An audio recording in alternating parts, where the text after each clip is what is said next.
साल में बाढ़ ज़्यादा आती है, किसी साल में कम आती है। अब अगले साल में बाढ़ आई थी, यहाँ सब बीवी बच्चे सब बांध पे भगाए थे। मैं अकेला था, 3 दिन भूखा ही पड़ रहा था यहाँ, और घर में इतना इतना पानी जाग जाग कर के भरा हुआ था। मंझी पर बैठ कर के दिन और रात बिताए उन्हें, और बड़ी दिक्कतें होती हैं। आंधी तूफान आ जाता है तो यहाँ घर फिर ढहा जाते हैं, रहने की जगह नहीं रह जाती है, बहुत प्रॉब्लम होता है बाढ़ में।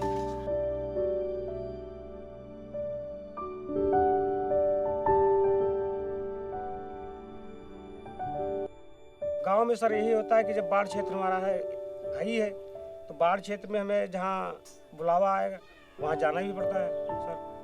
जो हमसे हो सकता है वो हम करते हैं बाढ़ में बचाव के लिए। जी तो हमको तो परेशानी, हमारी खेत जितनी थी वो खेती हमारी सारे घाघरे में चली गई, नदी में चली गई, तो हम मजदूरी अब करने के लायक रह गए। तो सारा सर आपका काम करेंगे तो हमको 10 रुपये मिलेगा, दूसरे का काम करेंगे तब भी हमको 10 रुपये मिलेगा।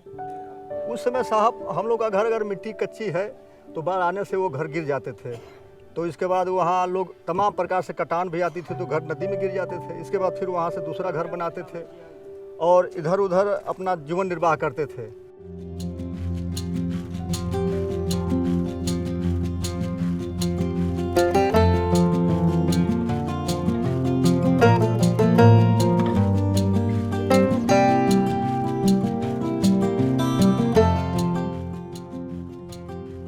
एयर इंडिया में यही सीखा कि वहाँ लोग जो आए थे कागज इंजीनियर, वो बता रहे थे कि मिट्टी का अगर मकान बनाएं तो मिट्टी का मकान कैसे पौध रहता है, बाढ़ आती है पानी लग जाता है, वो मिट्टी कटेगी नहीं, कैसे बनाएंगे तो वो कटेगी नहीं। तो फिर इंजीनियर साहब ने बताया कि उसमें सीमेंट मिला दीजिए मिट्टी में, तो सीमेंट जाम होगी, वो ककरीली बन जाएगी, तो मिट्टी इतने जल्दी कटेगी नहीं।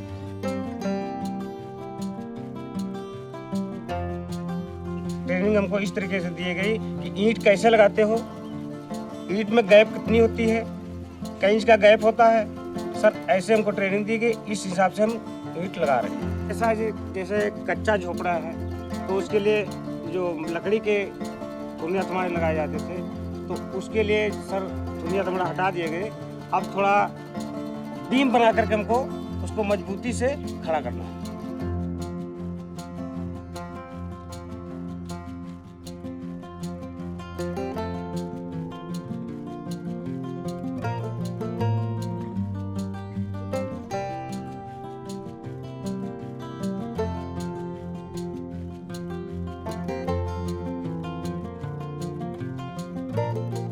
उन्होंने बहुत अच्छा किया, ट्रेनिंग दिया, जिसको कुछ पता नहीं था कुछ पता हुआ। अरे भाई यहाँ तो वो नल भी लगे हैं, लाइटरिंग भी बनी, और उसके हिसाब से जितने लोग उसमें प्रशिक्षण लिए हैं उसका कुछ जरूर फायदा मिला है। अगर अगला कोई काम मिलता है तो वो अगला सब काम कर लेंगे। आगे सर हमको बहुत बड़ा फायदा है कि हमारा मकान नहीं डूबेगा, हमारे बाल बच्चे जो हैं वो सुरक्षित रहेंगे।